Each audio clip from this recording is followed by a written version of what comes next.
तीनों लोगों ने वारी वारी से मेरे साथ में दुष्कर्म किया। एक गेट पे खड़ा था, एक विंडो पे खड़ा था, एक मेरे साथ अंदर था। क्या मेरी इज्जत का मोल ये पैसे से कर रहे हैं? तो मेरे को पैसा एक भी नहीं चाहिए, बस मेरे को न्याय चाहिए कि मेरे को फांसी हो। अगर जो मेरी गलती नहीं है तो ना आरोपियों को फांसी की सजा होनी चाहिए। एक का नाम प्रदीप, रोहित और कपिल। 2 नंबर के धंधे हैं इनके बस। अब तो मैं मरने के लिए तैयार हूँ। जब मेरी इज्जत ही नहीं रही समाज में तो मैं क्या ही करूँगी जी के। पुलिस सुन नहीं रही, पुलिस मामले को खराब कर रही है, पुलिस अपराधियों को जानबूझकर पकड़ नहीं रही। आखिरकार ये हो क्या रहा है? नमस्कार, एटीएन न्यूज हर पल आपके साथ। मैं आपका अपना एसएस राठौड़।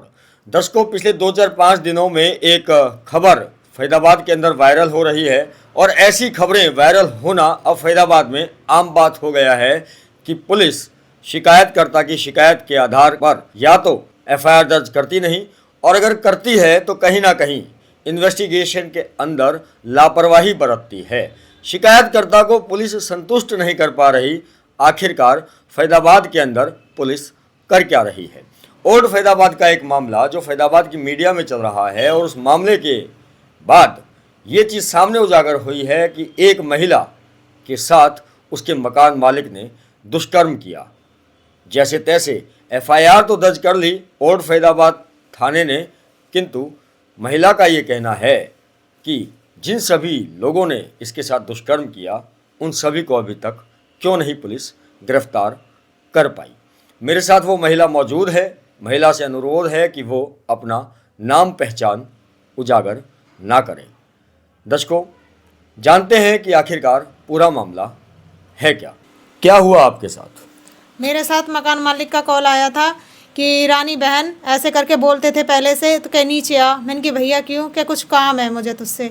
मैंने कहा ठीक है भैया मैं आ रही हूँ। मैं नीचे गई हूँ उतर के, तो बराबर वाले कमरे में, मतलब मकान है दूसरा, उसी में बुलाया। तो मैंने कहा मैं पीछे से चलती जा रही, मैं बोली भैया बात बताओ क्या काम है, बताओ तो सही। कह रहे आ तो सही, इधर बैठ के बात करते हैं। तो जब उन्होंने गेट खोला रूम का, तो उसमें 2 लड़के पहले से ही बैठे हुए थे जो कि उनके चाचा ताऊओं के।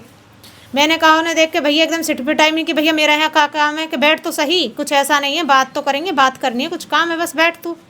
उसके बाद एक ने गेट लगा दिया बाहर से जाके, और एक ने ऊपर जाके देखा कि कोई नहीं है, और उसी दौरान में मतलब मेरे साथ नीचे बदतमीजी करता रहा। तो फिर मैं रोने लगी, गिड़गिड़ाने लगी। मैंने कि भैया मैं पहले से भी बहुत परेशान हूँ, तुम ये क्या कर रहे हो? उनने मेरी नहीं सुनी। फिर वहाँ से मेरे को खींचते हुए ऊपर लेके गए तीनों लोगों ने वारी वारी से मेरे साथ में दुष्कर्म किया। एक गेट पे खड़ा था, एक विंडो पे खड़ा था, एक मेरे साथ अंदर था। मेरे को कम से कम 2:15 बजे से और 3:15 बजे के बीच जब मैं अपने घर पहुंची हूँ, तब फिर मेरी बेटी जगी हुई मिली है। मेरी बेटी ने पूछा मम्मी तुम कहाँ से आई हो? मैंने कि बाबू आज मेरे साथ में ऐसा। मैंने अपनी बेटी को लग के खूब रोई हूँ, मेरी बेटी भी रोई है। फिर हमारी बेटी ने बस यही कहा था मम्मी हमारी सुनवाई कौन करेगा, हमें तो वैसे ही जान से मारने की धमकी हमारे पापा से मतलब झगड़ा चल रहा वो दे रहे हैं, ऊपर से अभी ये रहने दो, तुम एक काम करो उठ के ड्यूटी चली जाओ। तो मैं डर की वजह से ड्यूटी चली गई हूँ कि हमारी सुनवाई कोई नहीं करेगा। 1 बजे फिर मैं ड्यूटी से आई हूँ। उसके बाद मेरे अंदर मैंने किसी से अपनी फ्रेंड से बात करी, उसने कहा तू कहीं तो जा, कहीं तो तेरी सुनवाई होगी, कहीं तो देख तो सही सच्चाई कितनी है, कानून इंसाफ करती है या नहीं करती है। तो वहाँ से मैं आई हूँ। उसके बाद मैं इसके घर गई हूँ प्रदीप के। तो प्रदीप के घरवाली ने और उनके बच्चों ने, और जो 2 लड़के और थे, मैं पहले उन्हें नहीं जानती थी। उसके बाद जब वो उन्होंने फ़ोन करके बुलाए तो उन तीनों ने मेरे से प्रेशर डाला है, मतलब हाथ जोड़ रहे हैं, पैर छू रहे हैं कि माफ़ कर दे और फैसला कर ले, जो तू जैसे भी तू चाहेगी ऐसा होगा, दाल आटा चीनी, तेरे बच्चों का किराया नहीं लेंगे, आराम से यहाँ रहना, और तू अब 2-4 दिन तेरी तबीयत सही नहीं है तो तू यहीं रह। तो मैं उनसे ये कह के निकली वहाँ से थाने के लिए। मैंने कि भैया मेरे को ना अपने आप पति के खिलाफ मतलब मेरी कंप्लेंट आ रही है, तो मैं उसके वहाँ में जा रही हूँ। तो फिर भी प्रदीप मेरे पीछे गया था आधे रास्ते तक कि रानी तू मेरे खिलाफ जा रही है। मैंने कि भैया मैं तुम्हारे खिलाफ नहीं जा रही, जो मेरे साथ हुआ ना उस चीज़ के खिलाफ मैं जा रही हूँ। तब प्रदीप वहाँ से उल्टा भाग गया मेरे साथ पीछे। फिर मैं थाने में जाके मैंने एफआईआर करी। मैं गई हूँ 16 सेक्टर में मिली है मेरे को एसएचओ मैडम। मैंने उनसे बोला मैम मेरे साथ ऐसा हुआ है और मेरी कंप्लेंट लो।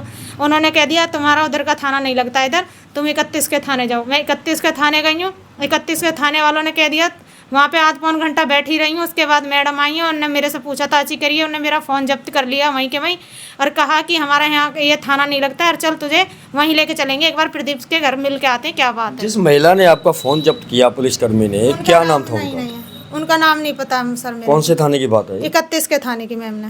अच्छा, फिर क्या होता है? उसके बाद मेरे को इसके घर लेके आते हैं, इसके घर मामला पूछते हैं, इसकी घरवाली से। इसकी घरवाली कहती है नहीं इतने तो मुझे कुछ नहीं बताया इनकी भाभी। मैं फिर भी यही कह रही, भाभी तुम झूठ मत बोलो, तुम भी एक लेडीज हो, तुम झूठ मत बोलो, जो सच है मैं तुम सच बताओ कि मैं अपनी बच्चियों को लेके आई थी, तुम्हें बता के गई या नहीं। तो वो कह रही है नहीं हमको नहीं बता के गई, वो तो अपने पति का मैटर लेके आई थी, उसके लिए आई थी हमसे कहने। मैंने कहा ठीक है। तो फिर वो मैडम वहाँ से चली गई, आध पौन घंटा प्रदीप का वेट किया, फ़ोन किया है वहाँ से, तो उनने मैडम ने आध पौन घंटा कम से भी कम उनका वेट करके उसके बाद ओल्ड के थाने में मुझे और मेरे दोनों बच्चों को और मेरे फ़ोन को उन्हीं मैडम को दे के चली गई हैं। उन्हें समझा के कि हमारे इधर का थाना नहीं लगता है, इसकी जो भी करना है तुम देखो अपने तरीके से करो। और उनके घर वाले फिर वहाँ पे आ गए हैं। काफ़ी देर तक तो प्रदीप नहीं आया है। प्रदीप आने के बाद भी मेरे से हाथ जोड़ रहे हैं, नाक रगड़ रहे हैं, कैसे भी कर बस फैसला कर ले। सर मेरे को फ़ैसला नहीं चाहिए, मैं यही बोली फ़ैसला नहीं चाहिए।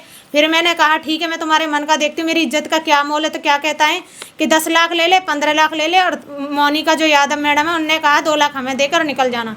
फिर मैंने सोच समझ के मैंने कहा मेरे को फैसला ही नहीं करना है, मैं तो तुम्हारे दिल का जान रही हूँ। क्या कह रही है तू तो पता नहीं क्या है, मिनट में बदल जाती है, क्या मेरी इज्जत का मोल ये पैसे से कर रहे हैं? तो मेरे को पैसा एक भी नहीं चाहिए, बस मेरे को न्याय चाहिए। मैंने कहा मैडम मेरी जांच करवाओ और जो भी आगे की कार्रवाई है वो जारी करो, मेरे को फैसला नहीं करना है। तो उसके बाद भी फिर पुलिस वालों ने मेरे पे पूरे दिन और वहाँ से रात को जब कम से कम हम यहाँ से थाने से निकले 11-12 बजे। कौन से थाने से? ओल्ड थाने से मेडिकल के लिए लेके गए हैं, कौन सा वो पड़ता है सरकारी, उसमें मेरा मेडिकल हुआ था, वहाँ पे मेरी जांच कराई गई। उसके बाद मेरे को 1 बजे एक वो है होटल, उसमें छोड़ा था कि मतलब यहाँ पे जिसका कोई घर परिवार का साथ नहीं होता यहाँ तुम सेफ रहोगे, वहाँ साइन हुए थे हमारे। वहाँ से हमें दूसरे दिन 11-12 के बीच में वहाँ से हमको लेके फिर हमको थाने लेके गई हैं मैडम और SHO। वहाँ के बाद VI प्रेशर करानी, देख ले अभी भी टाइम है, बयान बदल देना। अब तो सारा कुछ हो गया पर बयान SHO मैडम थाने लेकर गई, मतलब वो क्या महिला SHO थी कोई? नहीं, वो लेडीज जेंट्स थे। और वो जो मैडम थी मोनिका यादव वो मेरे साथ थी। ये ओल्ड फरीदाबाद में ही है दोनों? जी ओल्ड फरीदाबाद में ही है दोनों। तो ये आपको थाने लेकर गए? हाँ ये थाने लेके। आपकी मर्जी से आप थाने गए या ये लेके गए? मेरे को तो होटल से थाने में लेके गए ना, इनकी मर्जी के खिलाफ। तो मेरा फोन वहीं जब्त था, मैं तो वहीं पे थी, वो निकलने भी नहीं दे रहे कहीं जाने में। तो आपने पूछा नहीं उनसे कि भाई आपने मेरा फोन क्यों जब्त किया हुआ है? कह रही कार्रवाई होगी ना, उसमें रिकॉर्डिंग है जो भी है, हम सारा कुछ डेटा चेक करेंगे। तो मैंने कह दिया सर मैं गलत ही नहीं हूँ, तो आप चेक कर लो, उस चीज़ से मुझे कोई दिक्कत नहीं है। पासवर्ड पूछा था, मैंने पासवर्ड बताया था। उसके बाद मेरे फ़ोन का पासवर्ड हटा के और सारी जो रिकॉर्डिंग ही मेरी पहली इसकी या मेरे पति की जिससे भी थी सारा रिकॉर्ड डिलीट कर दिया। और मेरे को 8 तारीख को फ़ोन मिला था, ताकि जब मैं DSP मैडम के सामने पेश हुई थी यहाँ कोर्ट से, जब जाके मेरा फ़ोन दिया, जब मैंने चेक किया तो उसमें कुछ भी नहीं था, उसका रिकॉर्ड सारा ख़त्म कर दिया। कह रही है हमने थोड़ी ना कर दिया डिलीट, हमें क्या पता क्या। पुलिस के पास आपका फ़ोन किस तारीख को रहा? 4 तारीख से 8 तारीख। 4 तारीख से लेकर 8 तारीख तक 4, 4:30, 4 बजे मेरे को फ़ोन दिया है। और 4 तारीख को कितने बजे ले लिया था उन्होंने? वही मैं 5:15, 5:30 का बीच मैडम ने तुरंत हमारी 31 वाली ने उन्हें जब्त कर लिया था मेरा फ़ोन। तो अगर आपकी बात उच्च अधिकारियों तक हमें पहुंचानी हो तो क्या आप कहना चाहते हैं, क्या अनुरोध करना चाहते हैं उच्च अधिकारी? बस मेरे को सर हाथ जोड़ के यही निवेदन है कि मेरे को न्याय दिलाओ। मेरे को पैसा नहीं चाहिए, कुछ भी नहीं चाहिए, मेरे को बस न्याय चाहिए। कानूनी कार्रवाई अगर जहाँ मेरी गलती हो तो मैं अपने लिए वही सज़ा के लिए वो करूँगी कि मेरे को फांसी हो। अगर जो मेरी गलती नहीं है तो ना आरोपियों को फांसी की सज़ा होनी चाहिए। जिन लोगों के ऊपर आप आरोप लगा रहे हैं क्या क्या नाम है उनके? एक का नाम प्रदीप, रोहित और कपिल। कहाँ रहते हैं ये लोग? ये प्रदीप के चाचा ताऊ के लड़के, एक तो रहता नहर पर और एक रहता इधर ही, मुझे ये नहीं पता कौन सी जगह रहता है। क्या करते हैं लोग, कुछ पता है आपको? ये ब्याज बट्टे का काम करता है प्रदीप, और इसके भैया दारू बेचते हैं। मतलब 2 नंबर के धंधे हैं इनके बस। आपको जान से मारने की भी धमकी दी इन्होंने? धमकी दी थी कि पैसा लेके यहाँ से हिसाब करके निकल जा, फायदा में रहेगी। मैंने कहा अब तो मैं मरने के लिए तैयार हूँ, जब मेरी इज्जत ही नहीं रही समाज में तो मैं क्या ही करूँगी जी के। या तो मेरे को इंसाफ मिलेगा या फिर मैं खुद मर जाऊँगी अपने बच्चों को लेके कानून के सामने, अगर कानून मेरा वो नहीं करेगा तो। फैजाबाद के कमिश्नर साहब, अगर आप ये वीडियो देख रहे हैं तो आप थोड़ा अपने अधीनस्थ पुलिस कर्मियों को समझाएं और बताएं कि उन्हें जो तनख्वाह मिलती है वो जनता के पैसे से ही मिलती है। ये यहाँ किसी राजशाही के तहत राज करने के लिए नहीं पोस्टेड हैं। ये लोग यहाँ जनता की शिकायतों को सुनने, उसके ऊपर FIR दर्ज करने और FIR दर्ज करने के बाद आरोपियों को जल्द से जल्द अपनी गिरफ्त में लेने के लिए हैं, ताकि इस पीड़ित महिला को न्याय मिल सके। फैजाबाद के अंदर लगातार ये मामले अब आम हो गए हैं कि पुलिस सुन नहीं रही, पुलिस मामले को ख़राब कर रही है, पुलिस अपराधियों को जानबूझकर पकड़ नहीं रही। आखिरकार ये हो क्या रहा है। दर्शकों, दोबारा मिलूंगा अन्य किसी खास अपडेट और खबर के साथ। आप जुड़े हुए थे एस एस राठौर से एटीएन न्यूज़ के माध्यम से।